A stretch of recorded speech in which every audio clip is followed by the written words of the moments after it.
Welcome back to the Constitutionals Podcast. I'm your host, Chad White. If you didn't know, this is the premier podcast for the website, cpluscomedy.com. Like I just said, it's a website. Go there. Ooh, coming in hot. My goodness. Okay, welcome back in. This is episode 379. That wasn't a pause to see what episode it was because I already have that information in front of me. It was a pause to look at what number the dial for the audio for the iPad was on. Oh, there's nothing interesting going on. It took me so long to find any news stories. I had one news story all week long. I like to have multiple. I like to have at least up to 5. Today I have 4, as you see in the show notes. Here we are. I'm sitting here post-yoga, mid-cooking dinner. The countertop oven is on, cooking a potato. What else is going on? What else? Nothing much, man. I'm just trying to catch up on all the shows I watched. I'm trying to watch, I guess. I don't know. I'm keeping track now with IMDb. I've made a bunch of lists, like a 2026 list. The watch list, obviously, is already provided by IMDb. You can add shows and movies to it. Then I have, the currently watching, and then I have 2026, and then some other lists of that nature. I just finished Matlock, the latest season of Matlock. I was a week behind, and then I knocked out the finale. Look, the show is renewed and it's coming back mid-season next year along with Ghosts. And if that was the final episode, if this was the final episode, then I would have been like, makes sense.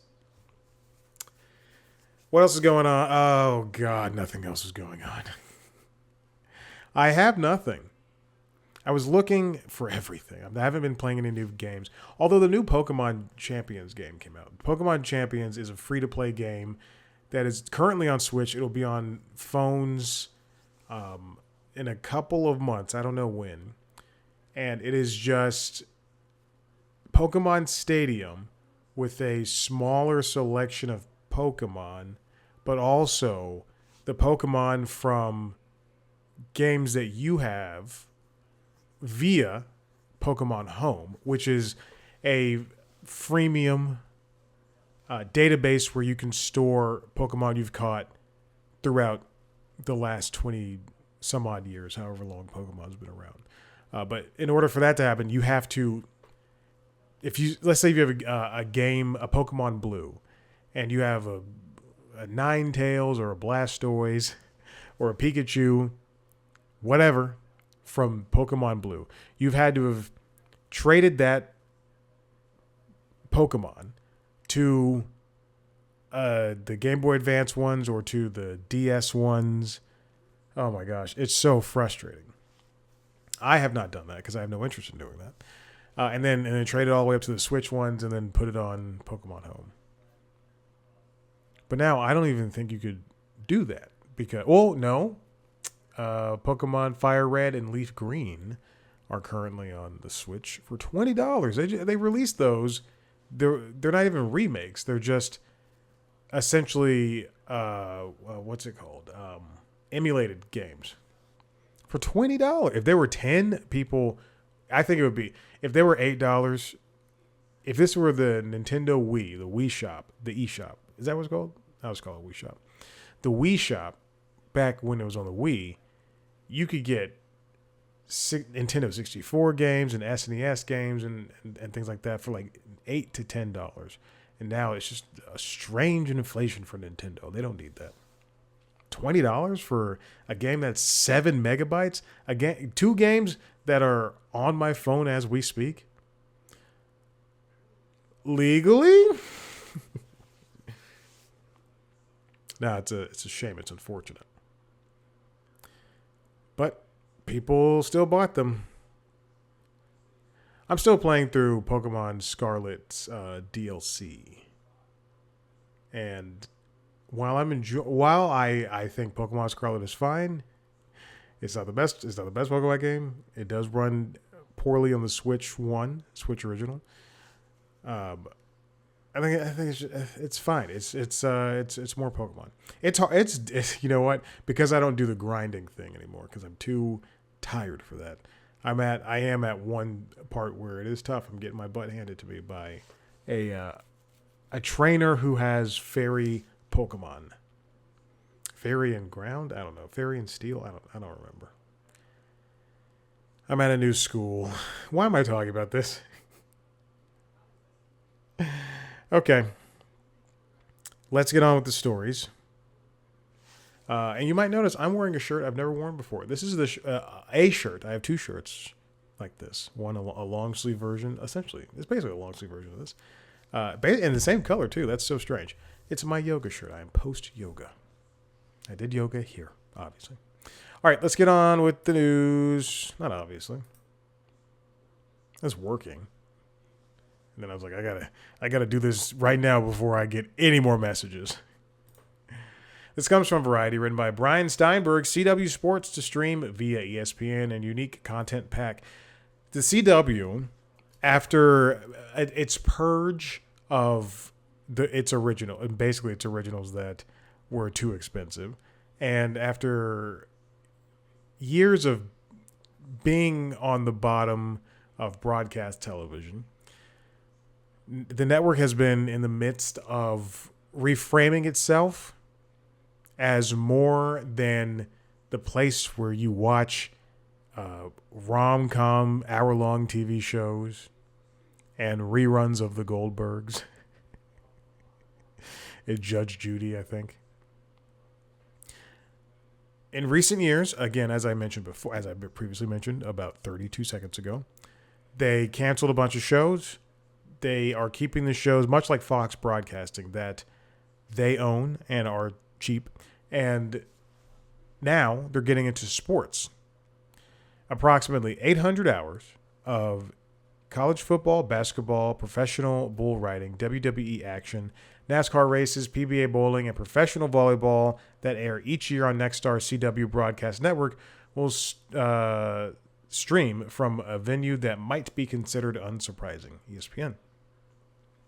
This deal was announced Wednesday, and ESPN will reap the extra hours of activity and the audience that comes to its direct-to-consumer subscription service with the new sports inventory, while the CW oversees sales of ad revenue tied to those games, which means the CW is going to be able to basically go to Pepsi, go to Kroger, whatever companies, and say, hey, this bull riding competition is now on ESPN Unlimited.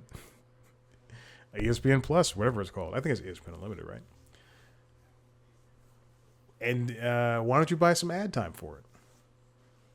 They said the CW matches will only stream at ESPN and will not be made available on the linear TV outlets of the sports media behemoth. It's a good deal. It's a good deal because it alleviates for ESPN. It alleviates what the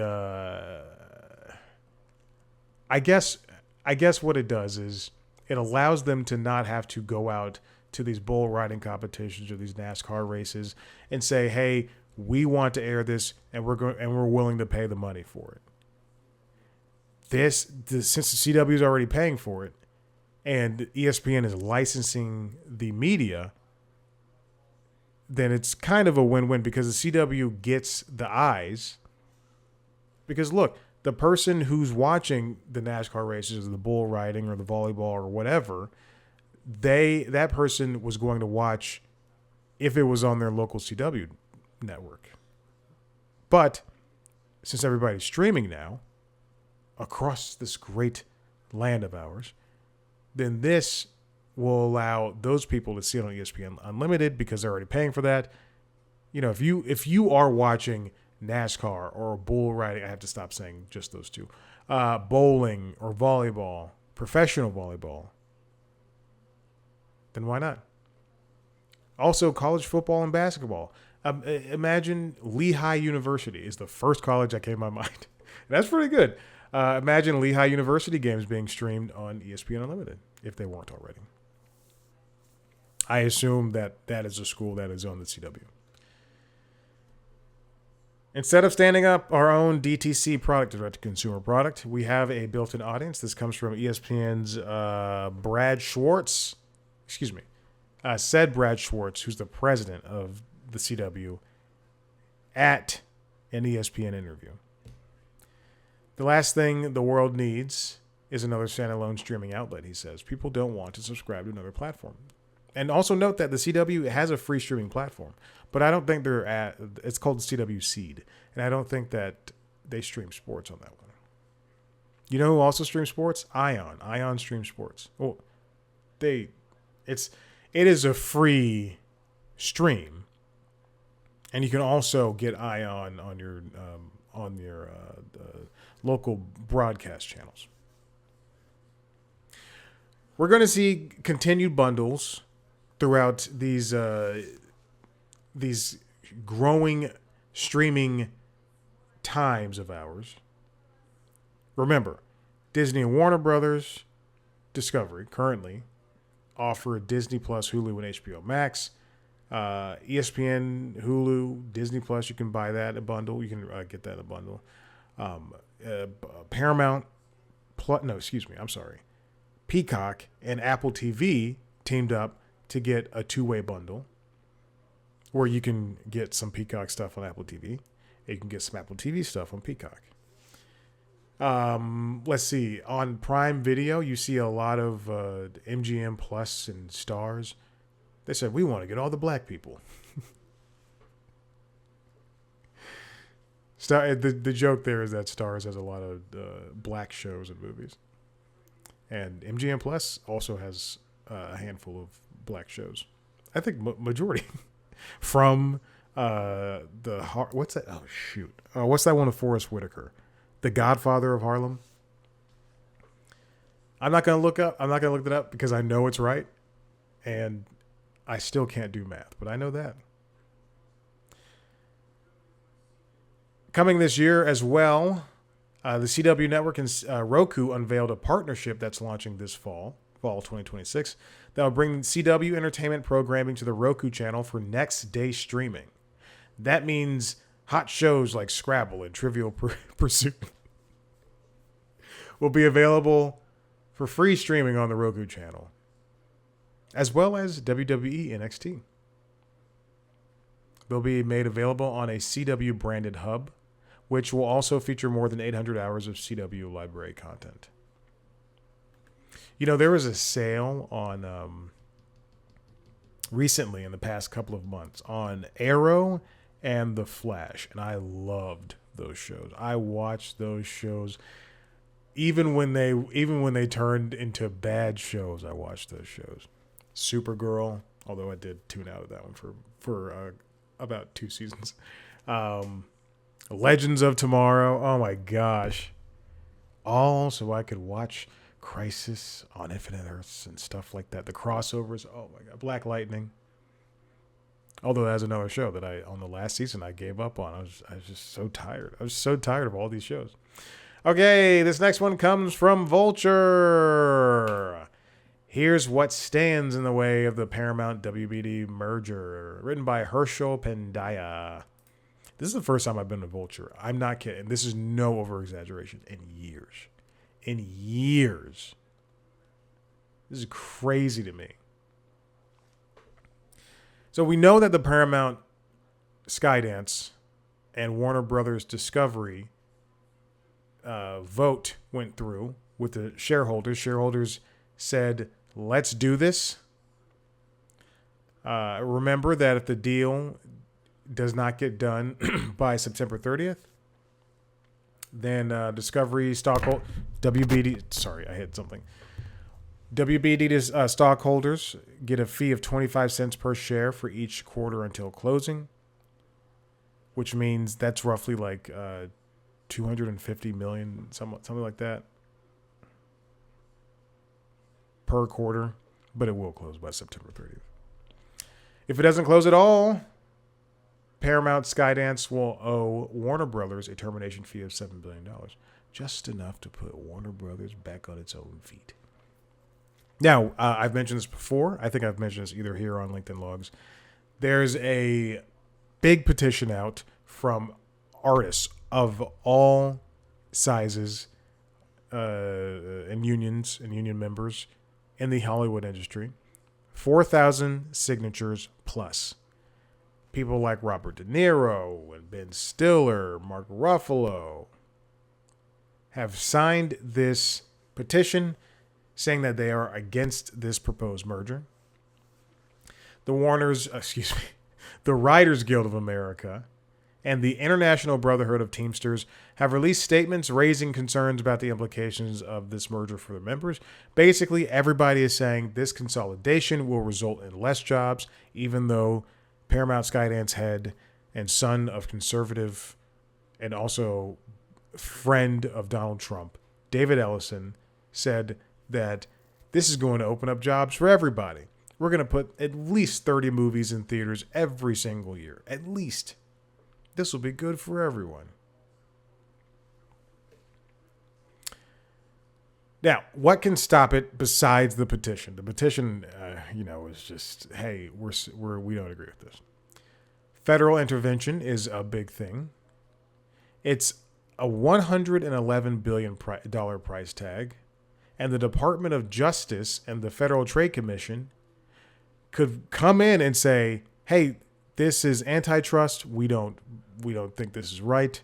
We're going to stop it. The money's coming from Saudi finances, and China, as well as Larry Ellison. And I believe some other figures as well, but I can't remember.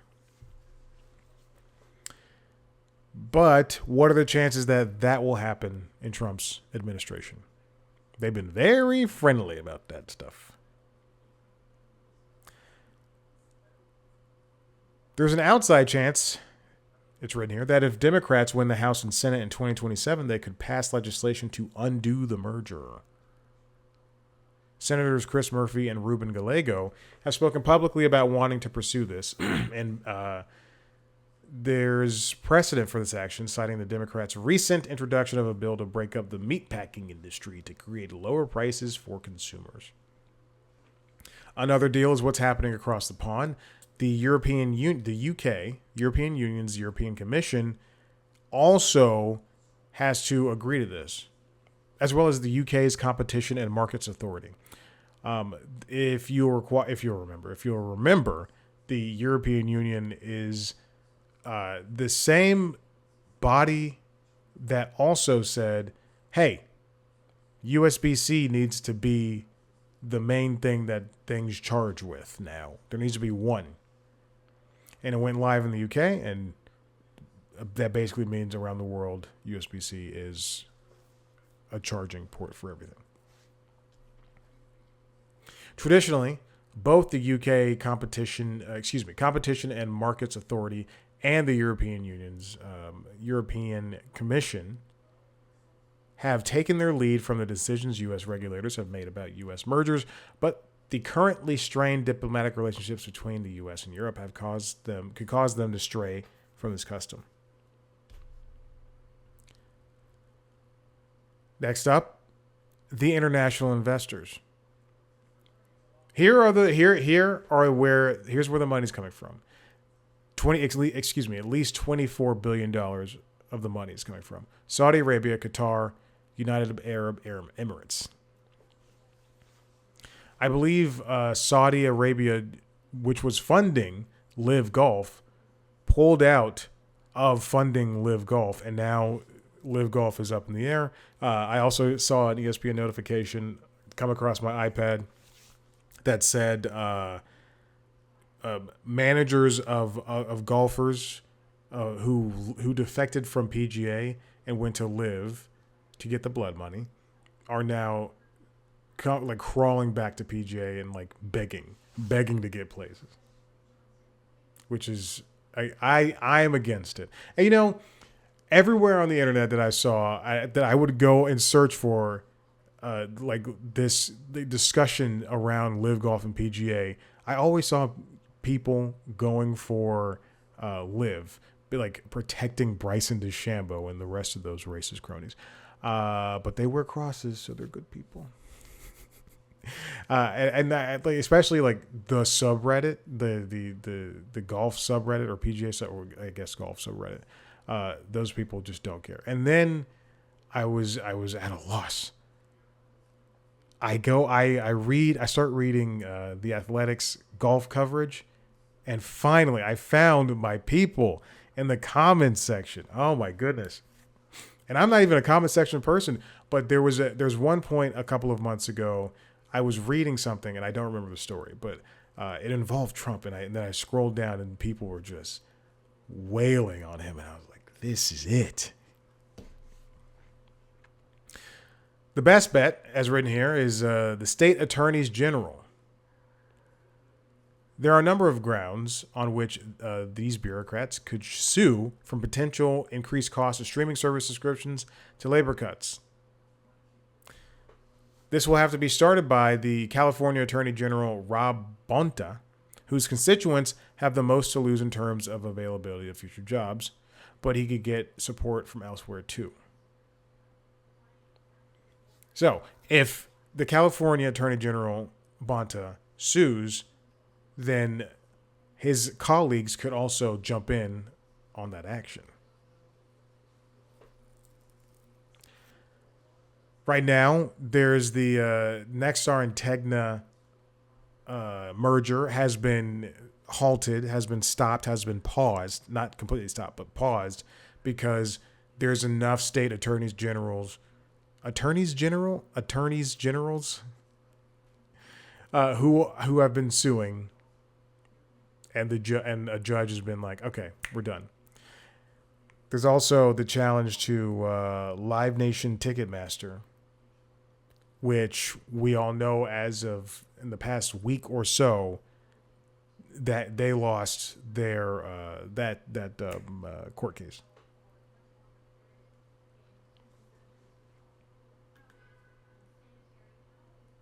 Did I just read that entire article? Oh, interesting. I thought it was behind a paywall.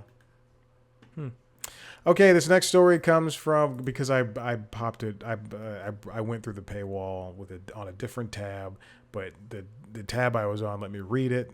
Anyway, this comes from Engadget, written by Steve Dent. Sony says your PlayStation won't check for game licenses every 30 days.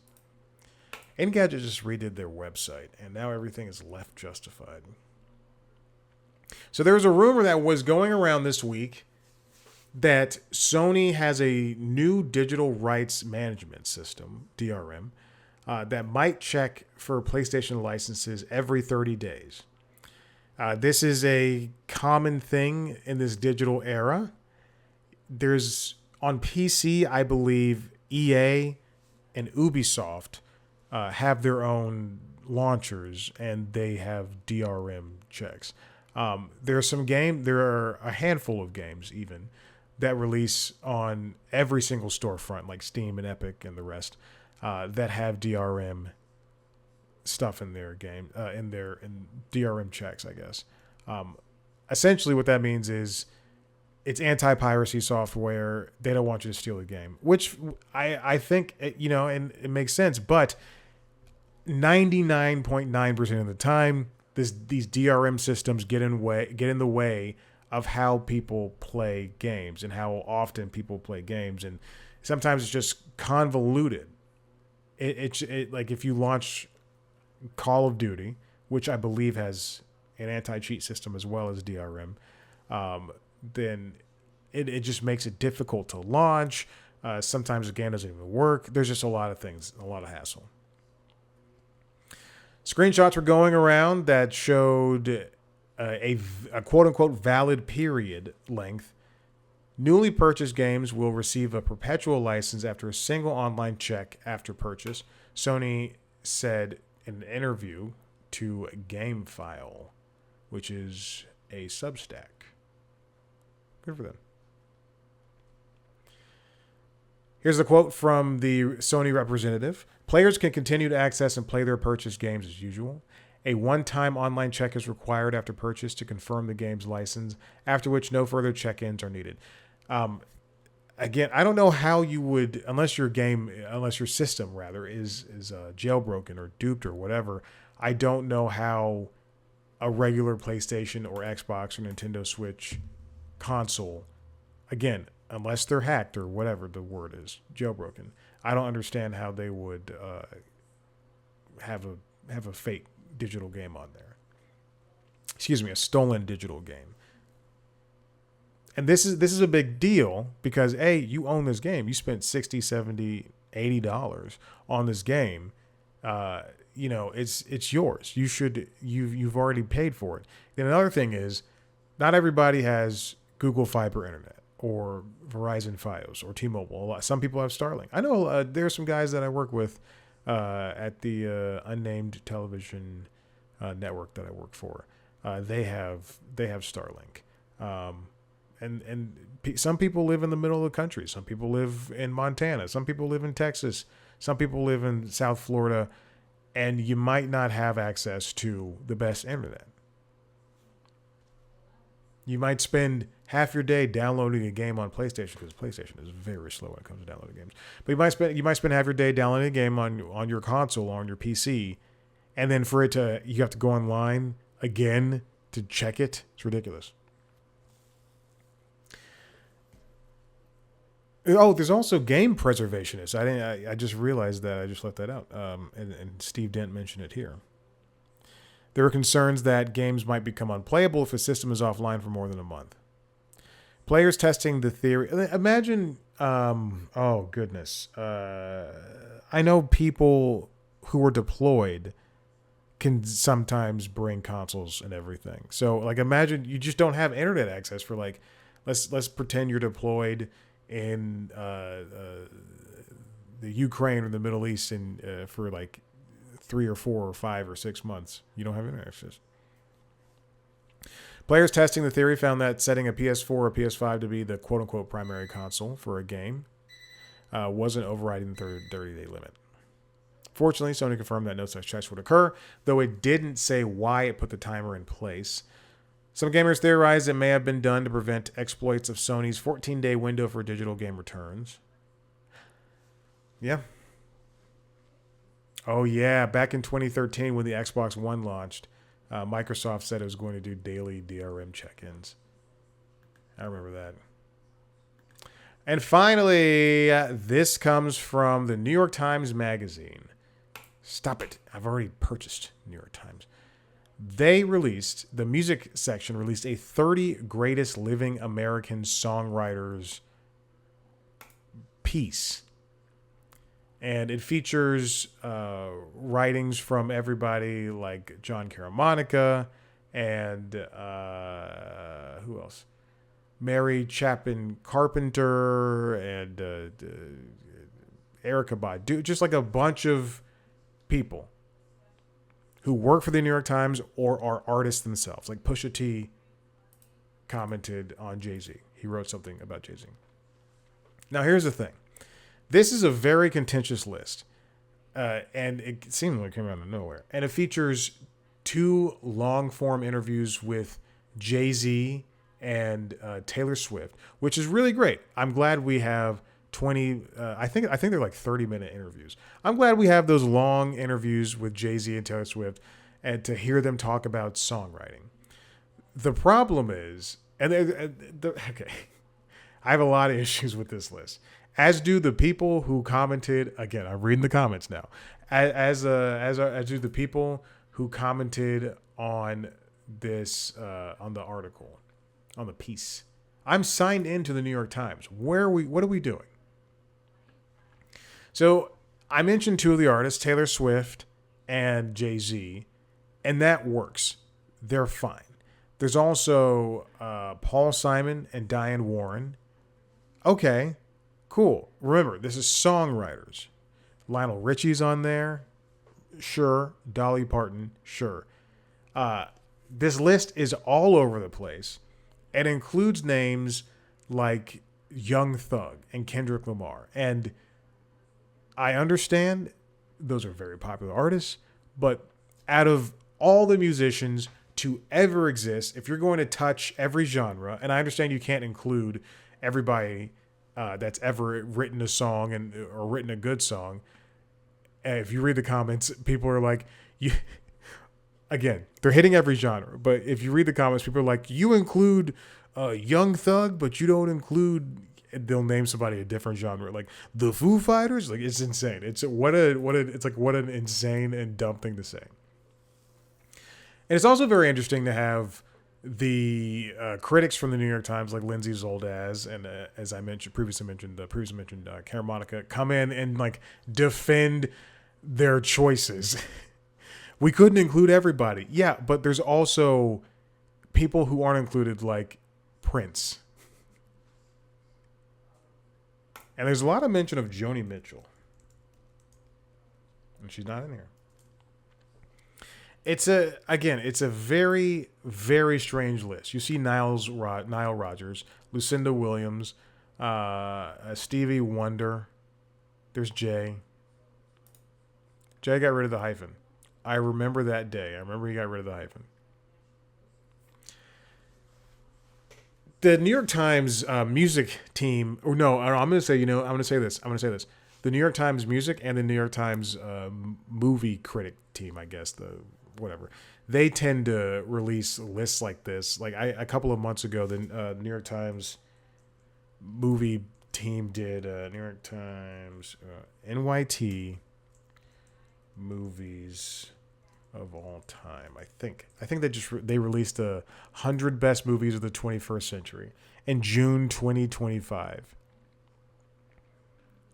And again, they can't include everything. Yet people are complaining about some of the, not even complaining, but commenting on the omissions.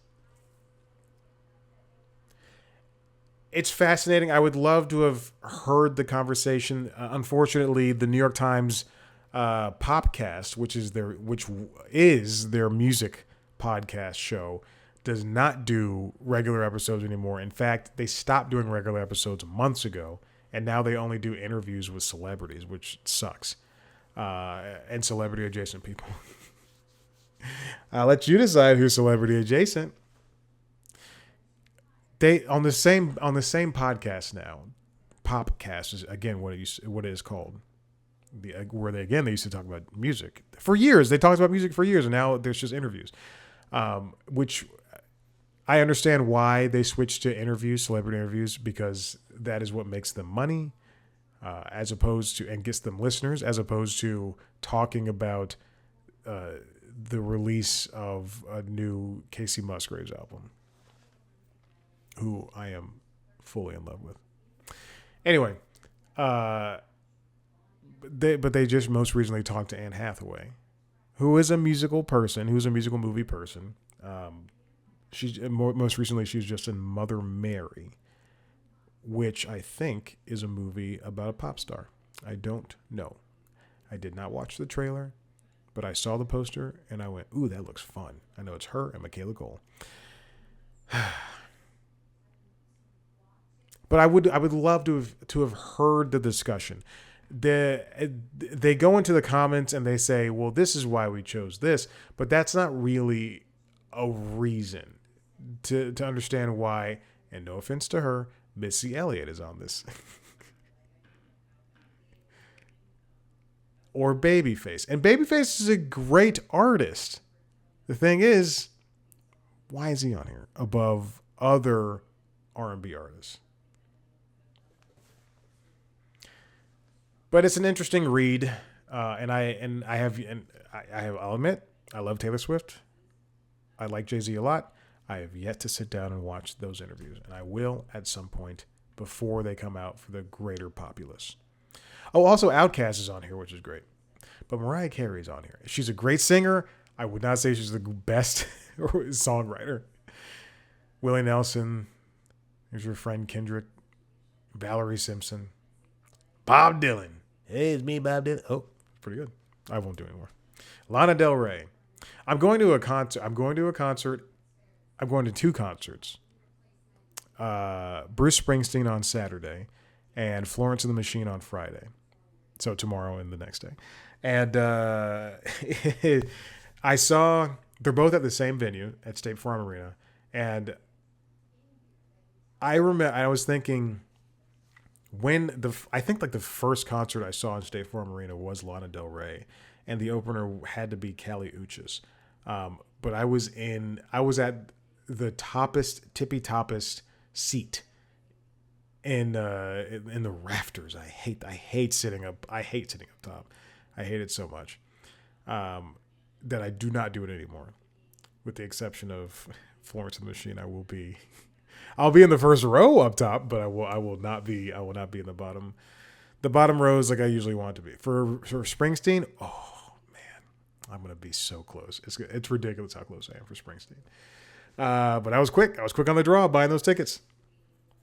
Anyway, for Lana Del Rey, I remember I saw her and I was sitting up in the top and it was so hot and I was against the wall and I was next to larger people, and I don't want to be mean, but they got up multiple times and they did apologize, but it was not a fun time. And I think that was the day I was like, I can't do this anymore. Either I spend the money or I don't go. The Dream? Didn't The Dream just get arrested? Him and his mother? Oh my God. And I understand. And here's the thing. The controversies withstanding, you can't include people like Kanye and The Dream and Michael Jackson. People are in the comments like, what about Michael Jackson? What about R. Kelly? What about Kanye West? Hey, buddy, they ruined their careers. Smokey's in there, though. Oh, and Smokey also got in trouble. So here are the critics that ruined the list.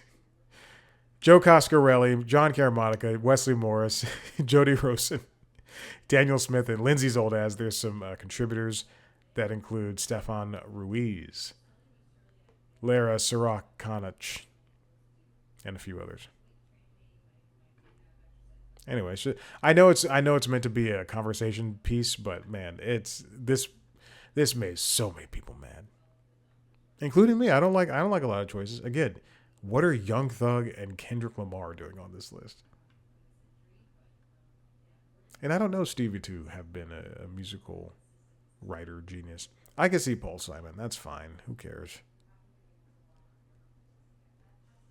And if The Dream wasn't a piece of shit, then I would say, sure, why not? Because I know he's produced and written a lot. Diane Warren deserves this. Okay, listen, I'm done. If you like what you heard here, head to the website cpluscomedy.com where you can see me talk to famous people pretty much sometimes. I just released the latest interview with Katie Compa that came before this episode, so check that out. If you want to watch a video version of that interview, go to youtube.com/cpluscomedy where you can see a video version of this show as well as the other podcasts. Late Night Lately, the Late Night Show, and LinkedIn Logs, the Jobs and Business News podcast. Subscribe to those shows wherever you get your podcasts. Also check out the interviews, because that's where all or most of the video interviews with celebrities I do live. If you want to see, follow us on social media at @CPlusComedy on TikTok, Instagram, Blue Sky, and YouTube. Follow me on those platforms at Chad Black White. Thank you so much for listening. It's been a real fun time. We'll see you next time. Bye.